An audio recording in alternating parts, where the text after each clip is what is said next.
तर घटना दुरुस्ती विधेयक नामंजूर झाल्यानंतर सुद्धा आता सत्ताधारी आणि विरोधक आमने सामने दिसत आहेत आणि प्रचंड मोठ्या प्रमाणावरती एकमेकांवरती आरोप चालू आहेत। सत्ताधाऱ्यांचा आरोप हाच आहे की देशभरातल्या महिला कुठेतरी दूषण देणार आहेत विरोधकांना, कारण महिला विधेयक मंजूर केलं गेलं नाही, परंतु विरोधक असं म्हणतात की याच्यात काही तथ्य नाहीये, कारण 2023 सालीच आम्ही महिला विधेयक मंजूर केलंय।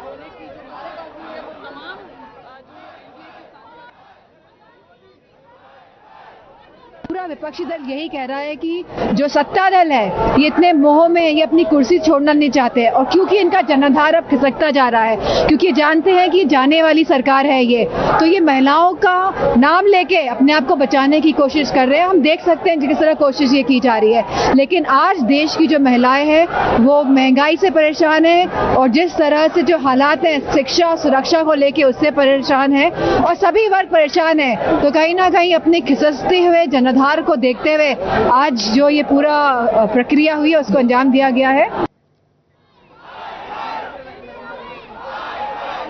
प्रणिती शिंदे मगाशी बोलत होत्या, खासदार प्रणिती शिंदे, आणि त्यांचंही असं म्हणणं होतं की या संपूर्ण प्रक्रियेलाच कुठेतरी उलट सुलट करण्याचा सत्ताधाऱ्यांनी प्रयत्न केलेला होता। आधी जनगणना झाली पाहिजे आणि त्यानंतर सत्ता पक्ष के लोग या तो पढ़ाई नहीं कर रहे या शायद जागरूक नहीं है, क्योंकि ये महिला बिल के विरोध में आज वोटिंग थी नहीं। जो 2023 का जो असल महिला बिल है, नारी शक्ति वंदन अधिनियम, वो आज भी इंटैक्ट है, आज भी स्टैंडिंग है। ये उसकी के संदर्भ में जो अमेंडमेंट लाई गई थी जिसमें ये डिलिमिटेशन को अपने मन मुताबिक करने का इनका एजेंडा था, इलेक्टोरल मैप को देश के अपने हिसाब से चेंज करने का जो एजेंडा था वो फेल हुआ है, और उसकी हमें खुशी है। हम महिलाओं के आड़ में हमारा नाम लेके हम नहीं चाहते कि बीजेपी अपनी राजनीतिक रोटियां सेके, तो उसका ये विरोध हुआ है, वो बिल खारिज हुआ है। जो महिला बिल है वो आज भी इंटैक्ट है, और ये सरकार अगर इनकी नीयत सही है तो ये 2029 में 543 सीट पे 33% आरक्षण करे, ऐसा हमारी मांग है। और अगर ये नहीं करते हैं तो असल चेहरा किसका महिला विरोधी है वो सामने आ जाएगा। आप तो खुद महिला सांसद हैं और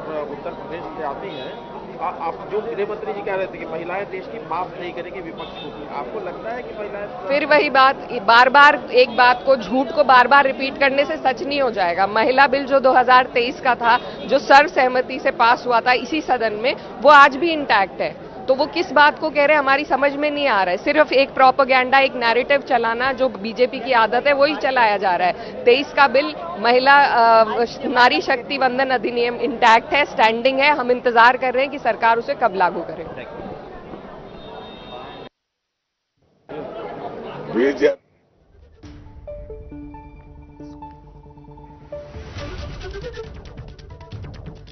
आणि आपल्यासोबत लोकसभेच्या माजी अध्यक्ष सुमित्रा महाजन आहेत। आपण त्यांच्याशी या संदर्भात संवाद साधणार आहोत। आपलं स्वागत आहे एबीपी माझामध्ये। आज बिल नामंजूर झालेलं आहे आणि ज्या पद्धतीने आता गदारोळ चालू आहे लोकसभेबाहेर, ज्या पद्धतीने 2 दिवस सातत्याने सत्ताधारी आणि विरोधक आमने सामने होते, आपली प्रतिक्रिया या सगळ्या प्रक्रियेबद्दलची आणि त्याच्या निर्णयाबद्दलची? मी तर म्हणेन हे सत्ताधारी विरोधधारी असं कळले, सत्ताधाऱ्यांचा उद्देश तर चांगलाच होता आहे, आणि प्रश्न असा येतो, मला कळत नाही ह्याचा विरोध करण्याचं काही कारणच नव्हतं खरं पाहिलं तर. कारण तुम्ही 2023 मध्ये जर सर्वसंमतीने पास केलं होतं हे विधेयक, झालं होतं पास. मग झाल्यानंतर आता आपण जसं म्हणतो कुणाला तुम्ही म्हटलं हे आम्ही तुम्हाला देतोय, मग ते देण्याची वेळ आल्यावर त्याचा विरोध करण्याचं कारण काय मला कळलं नाही. म्हणजे तुम्ही महिलांना देऊ इच्छित नाही, खरं सांगायचं म्हणजे देऊ इच्छित नाही. आज अमित शहानी खूप चांगलं उत्तर दिलंय त्यांच्या सगळ्या प्रश्नांना.